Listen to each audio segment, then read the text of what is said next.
اور اے بندے، جس چیز کا تجھے علم نہیں اس کے پیچھے نہ پڑ، کہ کان اور آنکھ اور دل ان سب اعضاء کے بارے میں ضرور باس پرس ہوگی۔ اور زمین پر اکڑ کر اور تن کر مت چل، کہ تو زمین کو پھاڑ تو نہیں ڈالے گا اور نہ لمبا ہو کر پہاڑوں کی چوٹی تک پہنچ جائے گا۔ ان سب عادتوں کی برائی تیرے پروردگار کے نزدیک بہت ناپسند ہے۔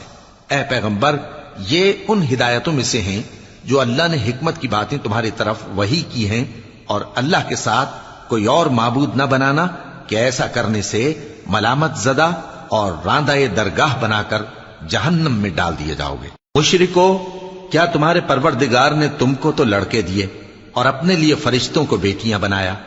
کچھ شک نہیں کہ یہ تم بڑی نامعقول بات کہتے ہو، اور ہم نے اس قرآن میں طرح طرح کی باتیں بیان کی ہیں تاکہ لوگ نصیحت حاصل کریں، مگر وہ اس سے اور بدک جاتی ہیں۔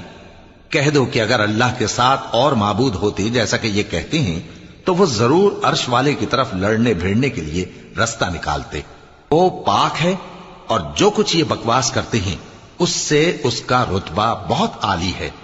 ساتوں آسمان اور زمین اور جو لوگ ان میں ہیں سب اسی کی تسبیح کرتے ہیں، اور مخلوقات میں سے کوئی چیز نہیں مگر اس کی تعریف کے ساتھ تسبیح کرتی ہے، لیکن تم ان کی تسبیح کو نہیں سمجھتے۔ بے شک وہ بردبار ہے، غفار ہے۔ اور اے نبی، جب تم قرآن پڑھا کرتے ہو تو ہم تم میں اور ان لوگوں میں جو آخرت پر ایمان نہیں رکھتے چھپا ہوا پردہ یعنی حجاب ڈال دیتے ہیں، اور ان کے دلوں پر بھی پردے ڈال دیتے ہیں کہ اسے سمجھ نہ سکیں، اور ان کے کانوں میں ثقل پیدا کر دیتے ہیں۔ اور جب تم قرآن میں اپنے پروردگار یکتا کا ذکر کرتے ہو تو وہ لوگ بدک جاتے ہیں اور پیٹ پھیر کر چل دیتے ہیں۔ یہ لوگ جب تمہاری طرف کان لگاتے ہیں تو جس نیت سے یہ سنتے ہیں ہم اسے خوب جانتے ہیں، اور جب یہ سرگوشیاں کرتے ہیں یعنی جب ظالم کہتے ہیں کہ تم تو ایک ایسے شخص کی پیروی کرتے ہو جس پر جادو کیا گیا ہے، دیکھو انہوں نے کس کس طرح کی تمہارے بارے میں باتیں بنائی ہیں، سو یہ گمراہ ہو رہے ہیں اور رستہ نہیں پا سکتے۔ اور کہتے ہیں کہ جب ہم مر کر بوسیدہ ہڈیاں اور چور چور ہو جائیں گے تو کیا اثر نو پیدا ہو کر اٹھیں گے؟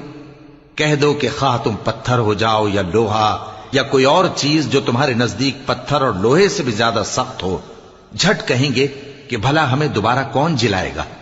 کہہ دو کہ وہی جس نے تم کو پہلی بار پیدا کیا تو تعجب سے تمہارے آگے سر ہلائیں گے اور پوچھیں گے کہ ایسا کب ہوگا؟ کہہ دو امید ہے کہ جلد ہوگا۔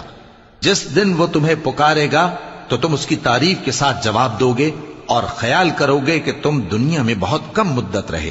اور میرے بندوں سے کہہ دو کہ لوگوں سے ایسی باتیں کہا کریں جو بہت پسندیدہ ہوں، کیونکہ شیطان بری باتوں سے ان میں فساد ڈلوا دیتا ہے۔ کچھ شک نہیں کہ شیطان انسان کا کھلا دشمن ہے۔